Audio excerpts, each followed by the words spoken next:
It's a great privilege to be asked to say a few words on this very important commemoration of the shooting of wharfies down here at Port Melbourne in 1928, which led to the death of Allan Whittaker.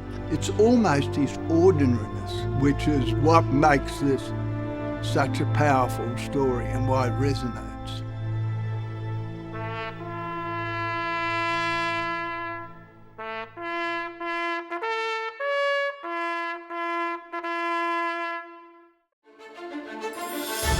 This is the story of an ordinary life, the story of Allan Whittaker. Allan was born in country New South Wales in 1891 to Joseph and Alice Whittaker and grew up with his two younger brothers, Percy and Cecil, in a time when people were poor and life was often short. He was 9 when his father passed away and Alice was left to raise the children on her own. It was the beginning of an economic downturn in Australia, and for the working class, life was a constant struggle. One of the things that strikes anyone who looks at images of the time is how very dull it was. The buildings were very dark because there was smoke, coal, dust from domestic fires, factories and the gasworks. So the buildings were all covered in grey grime. By 1910, his mother had remarried and moved to Melbourne. In 1913, at the age of 18, Allan claimed to have travelled from Sydney to the UK to serve with the 4th East Surrey Regiment.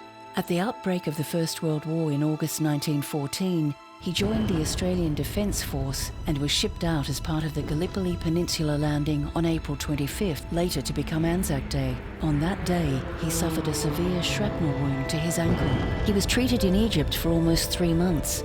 He arrived back in Melbourne on August 25th, 1915, and was discharged from the Army 5 months later.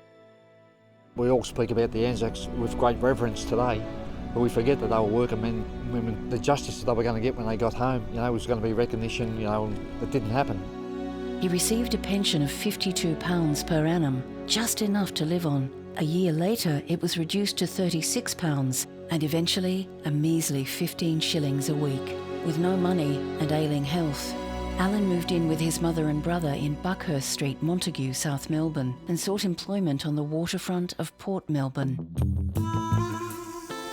Well, it was a pretty harsh environment and getting harsher all the way through the 1920s, but it was also an exciting, interesting sort of place. I mean, there's always something happening in a waterfront place like Port Melbourne. There's ships coming in and out all through the night and there's people going to and fro to work. Port Melbourne had railway lines going through it to the piers. People had fishing boats. People could walk up and down on the beach and had a swimming club. And it also had a pretty lively sort of politics because of the conflict between employers on the one hand and workers on the other, but also the fact that the port really depended on farming, and all the way through the 1920s agriculture was really up against it and farmers were producing less and less, and by the early 1930s, 1 in 4 farmers was bankrupt. So the people who worked on the wharves and depended on shifting wool and wheat from trucks onto ships so that they could sail to Britain and North America and Japan. As the decade went on, there was less and less work for them. One of the things that was happening in the 1920s is that there was mechanisation of the wharves, for one thing, so there were fewer men were required to handle the larger volume of cargo, and ships were getting to be larger and with smaller crews. So the traditional occupations of men in Port Melbourne were actually in decline in general, quite apart from what the economy was doing. It was all casual work.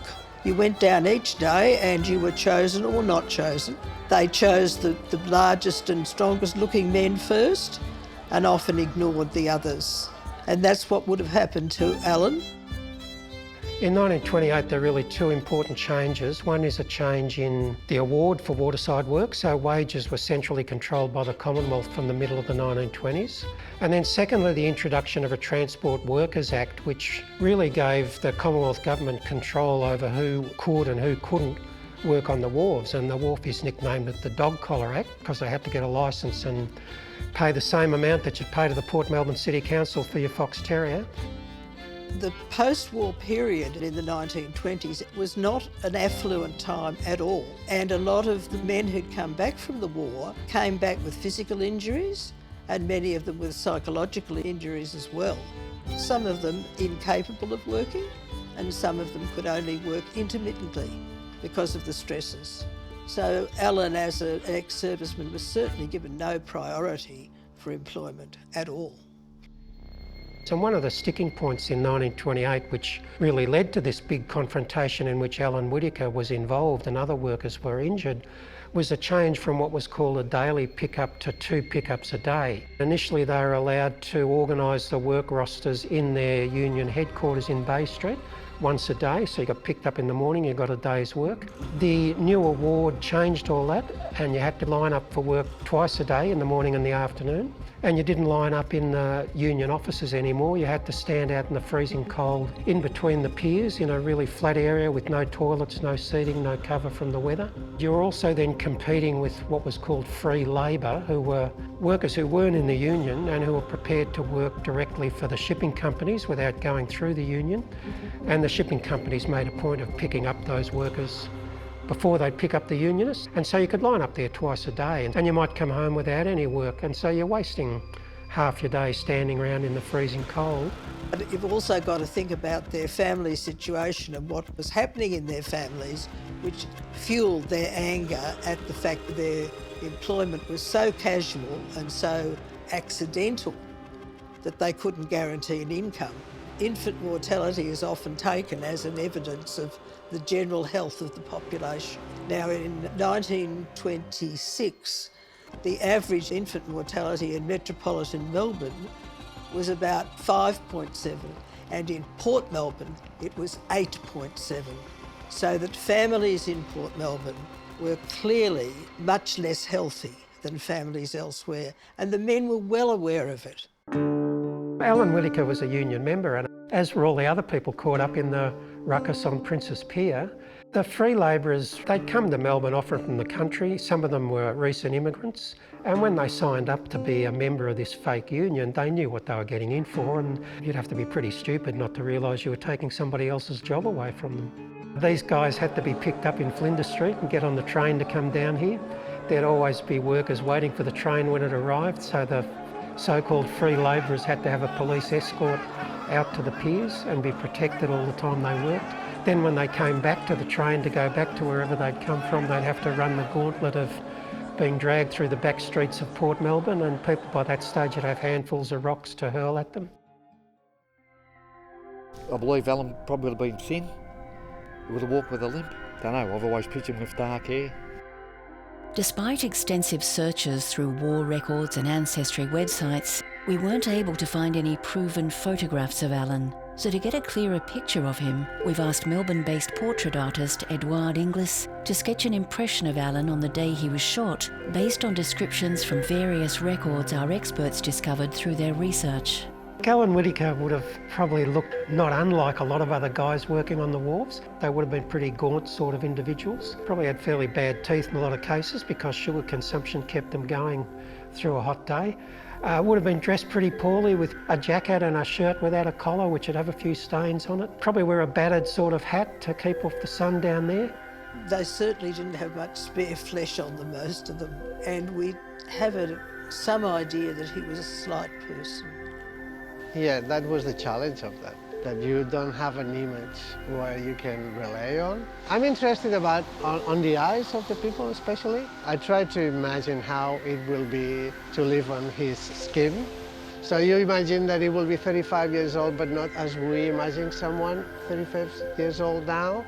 It will be more scars in his face, wrinkles. Probably will compare to someone who is now maybe 50. I imagine him being really sad, but at the same time I wanted to look a bit proud as well, because there is some sort of a pride on being poor and just a worker in the docks.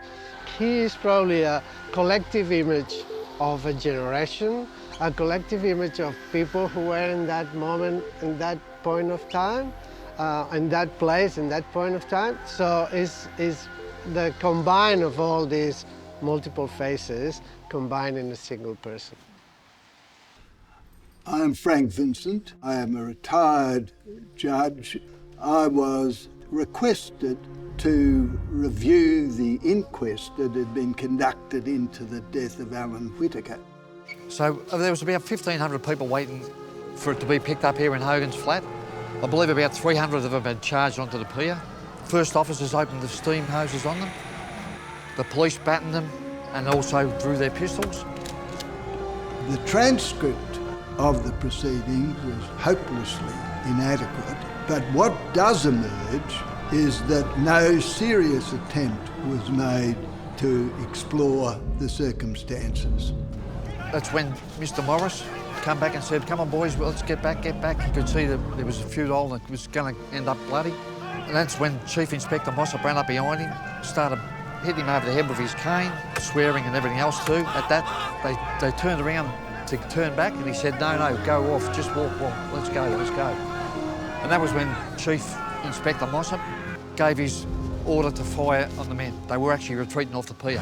The man in charge of them, Mossop, seemed to lose control of himself, and he directed that his men fire into the ground in front of the mob, with the potential for ricochet and injury almost inevitable. So we've got a disabled man in poor physical state at the rear. But perhaps the most bizarre feature is that it seems relatively clear that Allan Whittaker was facing away from the police at the time he was struck by the bullet. The bullet went through his neck and came out his teeth and broke his teeth.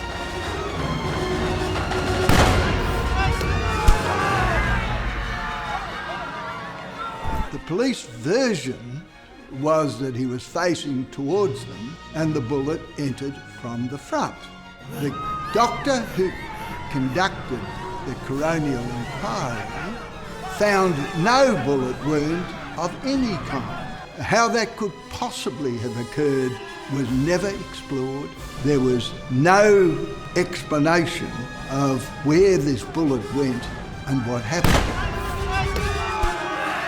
He was taken to the homeopathic hospital in St Kilda Road, which later became Prince Henry's Hospital. He was in a lot of pain and ended up dying on Australia Day in 1929. So it's strange, you know, he was shot on Anzac Day and then dies on Australia Day. The wounds which Whittaker suffered were described in the Argus a few days later as trivial when Whittaker was dying in hospital. Now, this is the kind of inquiry which was conducted. The coroner found that it was a justifiable homicide and occurred in circumstances where the police were effectively under imminent attack. The septicemia which developed from that was uncontrollable and he died. And here's a plaque which was put in to commemorate it. I was born in Port Melbourne a little over 8 years after these events. So I knew about this story from the time that I was a little boy.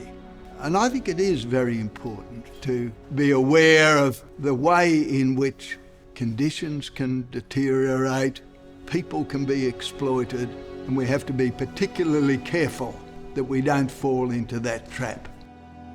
The Whittaker story is so important in terms of making sure that the history of how the labour movement and working people have built the pillars of a decent, just society here in Australia in the 21st century is remembered and taken into the future.